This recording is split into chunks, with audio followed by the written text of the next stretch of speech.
Finally, let's talk about parallel and perpendicular lines. Parallel lines, they look like railroad tracks. They're parallel, they have the same slope. Okay, so just remember that. If you ever hear parallel in a question, think same slope. Same slope, parallel, parallel, same slope. Get that in your head. So if they have the same slope, they have equal gradient. Okay, that's what we're talking about. The gradient or the slope is going to be the same. So then we talk about perpendicular lines. So parallel lines have the same slope. When we've got perpendicular lines, the slopes are negative reciprocals of each other.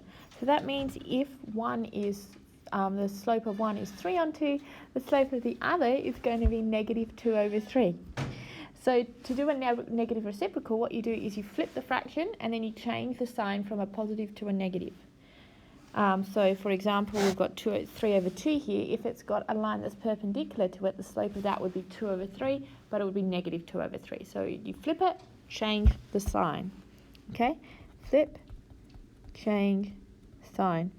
If we had, for example, line 1, which was negative 3 over 4, then line 2 would be 4 over 3, positive 4 over 3, because we flip and we change the sign.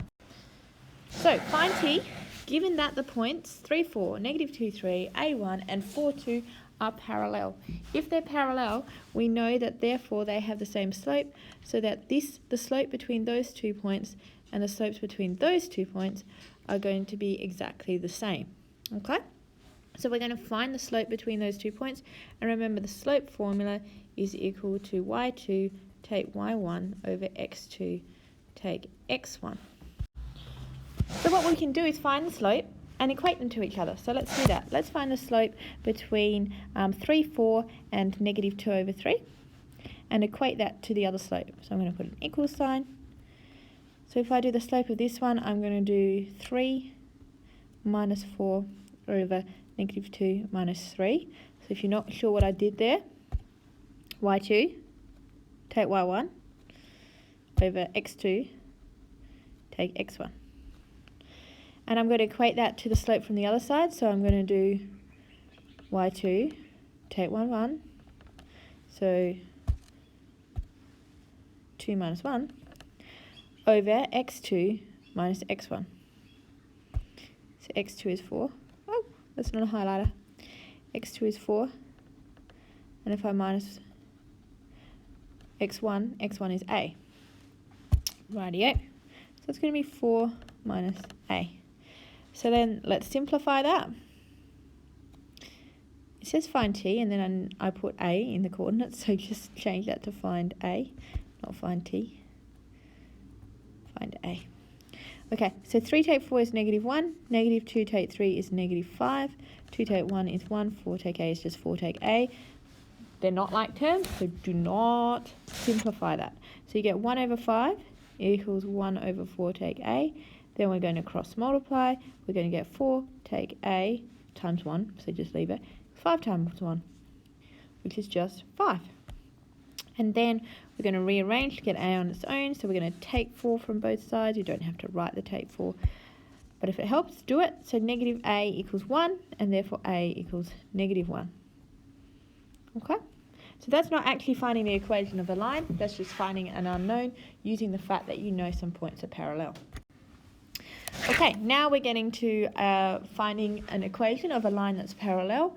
So it's parallel to this line and it passes through 2, 3. If it's parallel to this line, we can, if we've ever given the equation of a line, we can read straight off from that the slope. So we know that if we've got something in the form ax plus by equals c, the slope is equal to negative 2 over 3. Okay?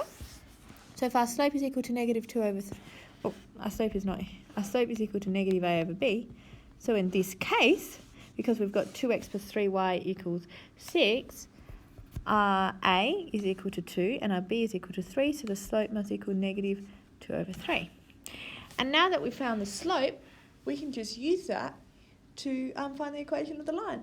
Again, remember, we've got a couple of methods of doing that, so whichever one you want. You can either put it straight into y equals negative 2 on 3x plus c, and then we can sub in 2, 3. And we're going to get 3 equals negative 2 on 3 times 2 plus c. So 3 equals negative 4 on 3 plus c. And therefore, c is going to equal negative 3 plus 4 on 3 is 4 1/3. And so our equation is y equals negative 2 on 3x plus 4 1/3. Or alternatively, what you can do is use the slope formula. Remember that we said y take b over x take a equals m.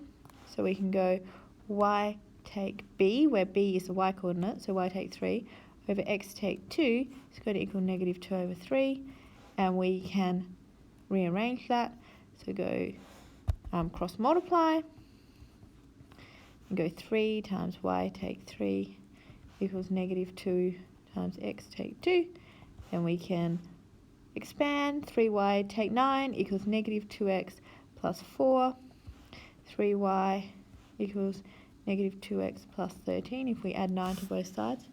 Negative 2x, I missed my negative 2x. Negative 2x plus 13. Now you might go, that's not the same equation. You could leave it like that. Depending, the question hasn't told me to put it in general form or in standard form. In that way that I've got it here, it's in neither. That's absolutely fine. But it is exactly the same equation, because if I divide through by 3, I'm going to get y equals negative 2 over 3x plus 13 over 3, which is the same equation because 4 1/3 is equal to 13 over 3. Whichever method you like best, use. It doesn't really matter. Okay, now find the equation of a line perpendicular to that line and passing through 2, 3. So perpendicular, remember with perpendicular, we have slopes and negative reciprocals. So we can still say that the slope is equal to negative 2 over 3. But we know that the slope of the perpendicular line is equal then to 3 over 2. We flipped and we changed the sign. So then we can find the equation of the line really easily. We know it's perpendicular. We flip and change the sign. We can just go y therefore equals 3 on 2 plus c and do it that way. Or you can do it the way using the slope formula. So go y take 3 over x take 2 equals 3 over 2. Cross multiply and we go 2 bracket y take 3 equals 3 bracket x take 2. Expand, 2y take 6 equals 3x take 6. Add 6 to both sides and we actually get that 2y equals 3x. Or alternatively that 2y take 3x is equal to 0. And we're done. The end of coordinate geometry. Well done.